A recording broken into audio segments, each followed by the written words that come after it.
అభినందనలు, శుభాభినందనలు.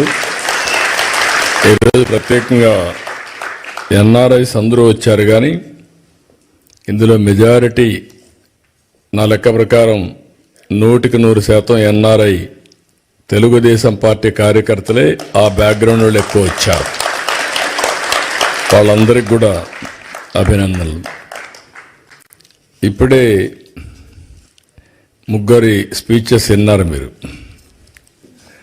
నేను అందుకనే ఎనర్జెటిక్గా ఉండాలంటే యంగ్స్టర్స్ రావాలని మొట్టమొదటిసారిగా రాజకీయాల్లో పెద్ద ఎత్తున మార్పులు తీసుకొచ్చాను. దానికి నిదర్శనం స్టేజ్ పై నుండే వీళ్ళు ముగ్గురు ఒక ఎగ్జాంపుల్ అని చెప్పి కూడా నేను మీకు తెలియజేస్తున్నా. ఒక చిన్న వయసు, అవకాశాలు ఇస్తే అందిపుచ్చుకునే స్ఫూర్తి. ఇక్కడ మీరందరినీ చూసినప్పుడు ఉదయం నుంచి మాట్లాడుతున్నా ఎవరెవరు ఎక్కడెక్కడ నుంచి వచ్చారని. దగ్గర 12 దేశాలు ఇచ్చారు, ఇంకా ఎక్కువ ఉంటాయి, కానీ ఇక్కడ ఉండేవాళ్ళు 12 దేశాలు ఉన్నారు. ఆంధ్రప్రదేశ్ జిల్లాల మరిగా మీరు ఈ దేశాల్లో ఉన్నారు. యూకే నుంచి వచ్చారు, చేలు పైకెత్తండి. యూకే వాళ్ళందరూ చేలు పైకెత్తండి. Okay, very good. స్విట్జర్లాండ్, ఎక్కడైతే ఉన్నాం ఇక్కడే. ఒకప్పుడు నేను ఎయిర్పోర్ట్కి వస్తే ఎవరు కనపడేవాళ్ళు కాదు, ఒక్కరు కూడా ఉండేవాళ్ళు కాదు. కాదమ్మా, బిగినింగ్లో మీరు ఎవరు లేరు, 95లో ఎవరు లేరు ఇక్కడ. తర్వాత వచ్చారు మీరంతా. అప్పట్లో ఇక్కడ ఎవరూ లేరు. యూరోప్లో అసలు తెలుగు వాళ్ళే ఉండేవాళ్ళు కాదు, ఇండియన్స్ కూడా లేరు. అప్పట్లో యూరోప్ కూడా ఇండియన్స్ని అలో చేసేవాళ్ళు కూడా కాదు, కన్జర్వేటివ్గా ఉండేవాళ్ళు. ఇప్పుడిప్పుడు లిబరలైజ్ అయ్యారు. అందుకే అందరూ మన వాళ్ళు చాలా తెలివైన వాళ్ళు.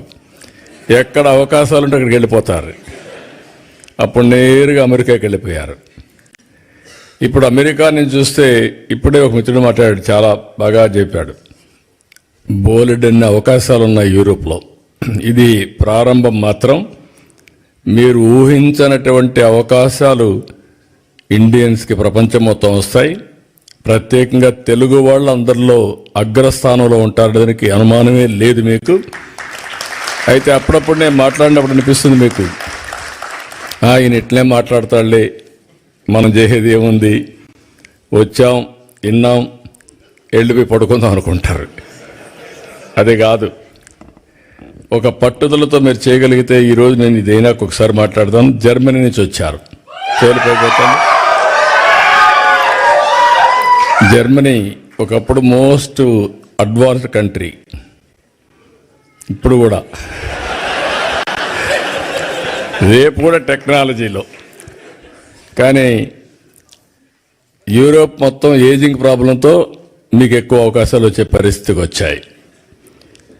ఇటలీ, చేలిపేగతని ఇటలీ నుంచి ఎవరు వచ్చారు? కొంతమంది వచ్చారు. నార్వే నుంచి వచ్చిన వాళ్ళు చేలిపేగెత్తండి, మార్నింగ్ కనపడ్డారు. Sweden, Poland, France, Netherlands, Ireland, Belgium, Austria.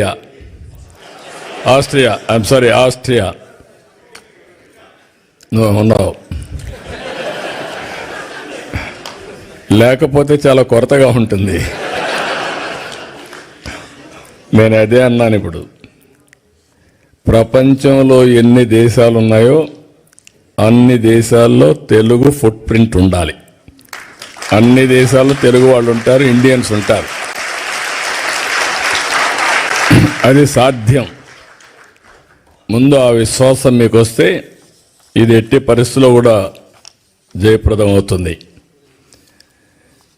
ఇప్పుడే మన వాళ్ళందరూ మాట్లాడినట్టు, నా జీవితంలో ఇన్ని దేశాల్లో మీరున్నారని కూడా ఊహించలేదు. నేను మీరు వెళ్తారని కూడా ఊహించలేదు. చెప్పాను చాలాసార్లు, ఎప్పుడు మాట్లాడినా చెప్తూనే ఉంటాను.